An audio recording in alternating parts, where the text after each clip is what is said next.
welcome back to episode 3 of our socially responsible investment series. My name is Brad Wilson, financial advisor with KLT Wealth Management, joined once again by Courtney Beach, my colleague.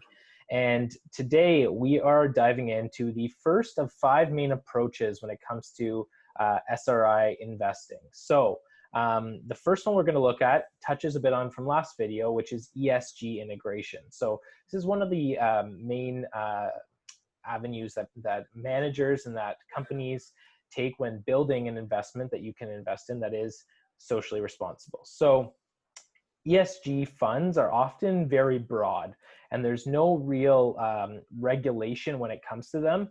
And each company and manager applies their own research and style to these funds, and they have their own criteria that essentially makes it different from company to company. So it's important to look into it a bit more when you're searching for a fund that uses the ESG pillars. So Courtney, do you want to talk a bit about what managers look for when they're going through their research to try and figure out what companies to invest in with ESG?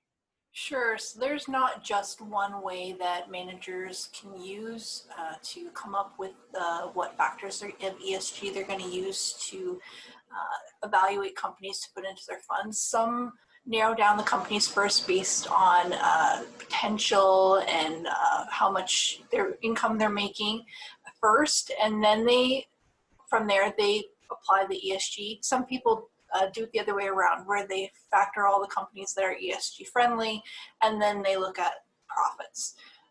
Some are very in-depth with their research, and others are not as in-depth with the research. Some use indexes. There are SRI or ESG indexes. Some create the list or the bucket they pick from themselves. And now we're starting to see fund managers use AI to evaluate companies. There's really no standard rating system for evaluating one fund against another as to which one is more ESG or SRI friendly.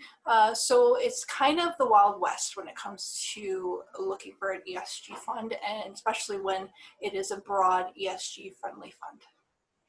Yeah, so I think the importance is if this is something that you're looking to get invested in, if investing in companies doing good socially, environmentally, and corporate governance, that's important to you. I think talking with an advisor, having that conversation, doing that research, finding exactly what it is that those managers are looking for in companies and what the companies are that they're investing in is a good start to knowing, okay, these are the practices that they're using, and this is exactly how they're determining what companies make the cut. So as we mentioned, this one unfortunately isn't really broad when it comes to this sense, but there is also always research out there, always information, and always advisors there that can help guide you through the process in determining which ones suit your values and what you want to invest in best. So that's it for the ESG integration approach to SRI.